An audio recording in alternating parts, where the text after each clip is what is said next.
करने वाली विभूति आज श्रीनगर में हम सब के बीच यहाँ मंच पर हमारे बीच विराजमान हैं। उन्हें अपने बीच पाकर हम सभी अभिभूत हैं, गौरवान्वित महसूस कर रही हैं। आज यहाँ जम्मू कश्मीर के कोने कोने से कलाकार और शिल्पी यहाँ आए हुए हैं।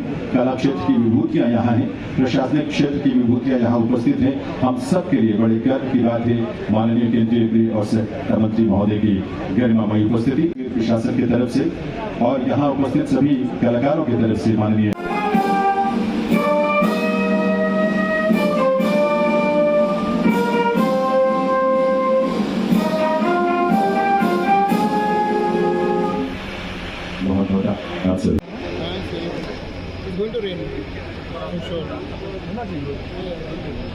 गर्मी के बाद तो बर्फ बारिश हो रही है।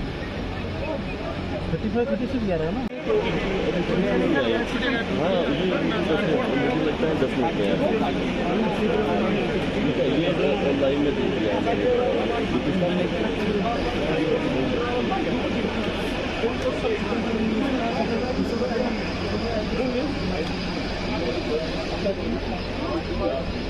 हम सब के बीच यहाँ इस बाजार में इस मंच पर होने जा रहा है।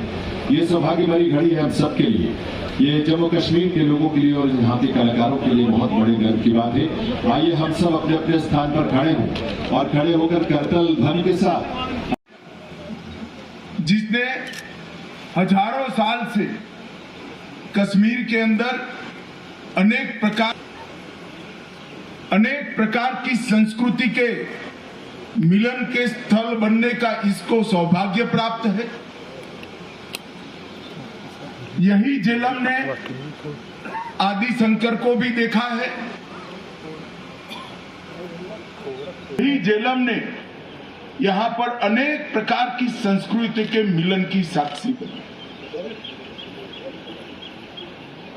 ज्ञान की तृषा, ज्ञान का अनुसंधान और फिर निर्णय पर पहुंचने की प्रक्रिया, ये तीनों हर क्षेत्र में, चाहे क्षेत्र अवकाश का हो, चाहे क्षेत्र ज्योतिष का हो, भाषा का हो, व्याकरण का हो, गणित का हो या संगीत और नाट्य परंपराओं का, हर क्षेत्र के विद्वानों ने इस भूमि से ही निकलकर न केवल भारत, समग्र विश्व के अंदर अपनी कलाओं का लोहा मनाया है। यही क्षेत्र के अंदर सूफी संत भी आए, यही क्षेत्र के अंदर बुद्धिस्ट भी आए, यही क्षेत्र के अंदर शैव और वैष्णव परंपराओं ने भी अपनी परम सीमा को छूने का काम किया। और ये सब का सुभग समन्वय अगर कहीं हुआ तो आज की कश्मीर की संस्कृति में है। ये झेलम ने कई कठिन समय भी देखे हैं। वितस्ता की धाराएं कई बार खून से लथपथ भी हुई, धर्मांध लोगों के हमले भी देखे हैं, अनेक राज परिवर्तन देखे हैं, आतंकवाद की भीषण विभीषिका की ये झेलम साक्षी रही है। इस सब को अपने उदर के अंदर एक मां की तरह समाहित कर कर हमेशा बच्चों को स्नेह, प्यार और उत्साह देने का काम ये वितस्ता ने किया है। जो ये झेलम को नदी मानते हैं वो शायद मानव संस्कृति को और मानव संस्कृति की ऊंचाई की पहचान नहीं रही। ये झेलम मानव की सभ्यता का सबसे उच्चतम स्तर की मुख्य साक्षी ये वितस्ता है। और जिसने भी वितस्ता महोत्सव की कल्पना की है, मैं उसको आज बहुत बहुत साधुवाद देना चाहता हूं, क्योंकि वितस्ता महोत्सव सच्चे कश्मीर का दर्शन समग्र विश्व को कराने वाला एक महोत्सव। आदि शंकर ने जिस भूमि को ज्ञान की भूमि कहा, मुगल शासकों ने जिस भूमि को पृथ्वी पर का स्वर्ग कहा, और सम्राट अशोक ने कहा कि सकून अगर कहीं मिलता है बौद्ध धर्म के अंदर, बौद्ध धर्म को आगे बढ़ाने के लिए, विचार मंथन के लिए कोई उचित भूमि है तो यही कश्मीर है। और ये साला यही वितस्ता के किनारे पर हुआ है। संस्कृति एक साल में नहीं बनती, संस्कृति एक विधा या एक कला से नहीं बनती। अनेक प्रकार के मानव जीवन के सभी पहलुओं के सुभग समन्वय से संस्कृति बनती है। और संस्कृति की धारा अविरल बहती हो, ऐसे बहुत कम देशों में से हमारा देश है जिसकी संस्कृति की धारा शायद 15-20 हजार साल पुरानी है। और हमें इसका गौरव होना चाहिए। और ये सिर्फ कश्मीर नहीं, देश के हर हिस्से में इतनी पुरानी संस्कृति की अविरल धारा मिलकर भारतीय संस्कृति की गंगा बनती है। एक जमाने में हम पर शासन करने वाले अंग्रेजों को हमारी विविधता, हमारी दुर्बलता लगती थी, वीकनेस लगती थी। मगर जब शासक रचनात्मक दृष्टिकोण से देखता है तो विविधता में एकता, यही हमारी विशेषता है और ये हमारी सबसे बड़ी स्ट्रेंथ है। भारत के लोगों को कई प्रकार के विचार, कई प्रकार की जीवन पद्धतियां, कई प्रकार के धर्म, कई प्रकार की भूषा, वेशभूषा, खान पान, इसके साथ जीने की सदियों से आदत है। और हमारे संतों ने जब जब भी विचरण करा, क्या आप ऐसी कल्पना कर सकते हैं कि जब आदि शंकर यहां आए होंगे केरल से पैदल चलते चलते, तब उनको रास्ते में एक ही प्रकार की संस्कृति मिली होगी, एक ही प्रकार का खान पान मिला होगा? ये संभव ही नहीं। ये सबके साथ जीने का हम भी शिविर लगाए गए हैं। पुरातत्व के इतिहास को इतने भव्य तरीके से संजोकर यहाँ रखा गया है। आज के बच्चों को मेरा आग्रह है कि इसको जरूर देखिएगा। आप किस विरासत को लेकर आपको जाना है, किस विरासत को अगली पीढ़ी को सौंप कर जाना है, वो तभी आप देख पाएंगे जब रात तरंगिनी पड़ेगी। भर से स्थपतियों को भी बुलाया और कलाकारों को भी बुलाया, मूर्तिकारों को भी बुलाया। और यहाँ पर जहाँ पर संगीत और ज्ञान ने अपनी ऊंचाइयों को छुआ, इसीलिए इसको आदि शंकर ने शारदा क्षेत्र कहा और यहाँ शारदा पीठ की स्थापना की। और ये कश्मीर, जिन लोगों ने कश्मीर का अभी का विगत 30-40 साल का इतिहास ही देखा है, उनको लगता है ये विवादित क्षेत्र है, अशांत क्षेत्र है।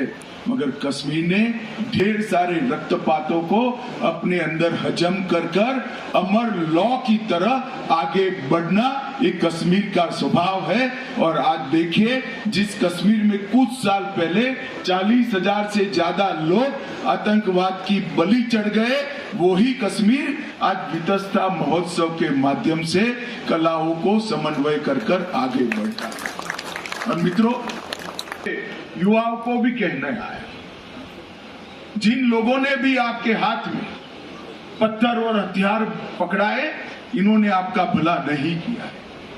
आपके हाथ में पत्थर और हथियार नहीं होने चाहिए, लैपटॉप होना चाहिए, आपके हाथ में पुस्तकें होनी चाहिए, आपके हाथ में इतिहास होना चाहिए। कश्मीर, अगर कश्मीर के इतिहास को आप जानोगे तो किसी के प्रति घृणा करना ये कश्मीर का इतिहास ही नहीं है। कश्मीर में तो जो आया, कश्मीर ने इसको स्वीकार कर लिया और एक खेलती कूदती बहती वितस्ता की तरह हमेशा कश्मीर की संस्कृति आगे बढ़ती गई, पीछे मुड़कर कभी नहीं देखा।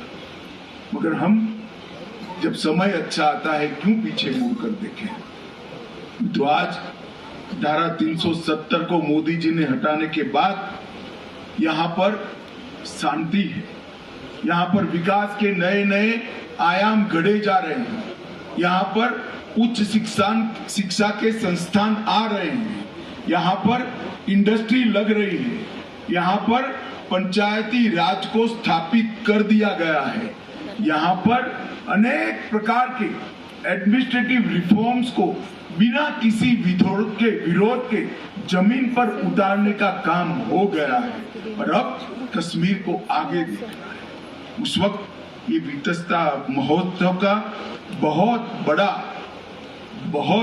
महत्व है। मोदी जी ने एक भारत श्रेष्ठ भारत की परिकल्पना के तहत हमारे देश की सभी संस्कृतियों को एक दूसरे के साथ, हर प्रदेश के खान पान, वेशभूषा और इतिहास को एक दूसरे के साथ सामंजस्य के साथ जोड़कर आगे बढ़ने का एक प्रयास किया है। कहीं पर काशी तेलुगु संगमम होता है, कहीं पर काशी तमिल संगमम होता है, कहीं सौराष्ट्र तमिल संगमम होता है, तो कहीं पर वितस्ता महोत्सव चेन्नई और पुणे के अंदर कश्मीर की संस्कृति को आगे बढ़ाता है। और मित्रों, यही प्रक्रिया है जो हमें जोड़ेगी, मजबूत बनाएगी और समग्र विश्व में जो हमारा स्थान है उस स्थान पर हमें फिर से एक बार बिठाने का प्रक्रिया करेगी। मित्रों, आज कश्मीर के अंदर ये जो महोत्सव शुरू हो रहा है, लगभग 1900 कलाकार कश्मीर के और 150 कलाकार देश भर के यहाँ पर अपनी अपनी कला का प्रदर्शन भी करेंगे, कला का एक्सचेंज भी करेंगे। मैं थोड़ी सी चित्रकारों की प्रदर्शनी में जाकर आया, आप कल्पना ही नहीं कर सकते। अमित शाह ऐसा नाम मुझे 7 भाषाओं में लिखकर चित्रकारों ने अपनी अपनी भाषा में लिख कर दिया। किसी ने फारसी में लिखा, किसी ने संस्कृत में लिखा, किसी ने हिंदी में लिखा, किसी ने पंजाबी में लिखा, किसी ने गुरुमुखी में लिखा। मैं आश्चर्यचकित हो गया। मेरे एक ही नाम को 7 भाषाओं में लिखकर एक छोटे से राउंड के अंदर मेरे जीवन में कभी मैंने प्राप्त नहीं किया। कश्मीर वालों को मैं बताना चाहता हूं, मेरे जीवन का ये सबसे बड़ा तोहफा है साहब। 7 भाषाओं में 10 मिनट के अंदर कलाकारों ने मुझे मेरे नाम लिख कर दिया। यही बताता है कि देश को एक करना है तो कला और संस्कृति, देश का इतिहास ही देश को एक कर सकता है। एक अनूठा आयोजन है जहां देश भर के व्यंजन भी होंगे और देश भर से आए हुए कलाकार कश्मीरी व्यंजनों का भी लुत्फ उठाएंगे। जब आप चेन्नई में गए, फीडबैक मिला मुझे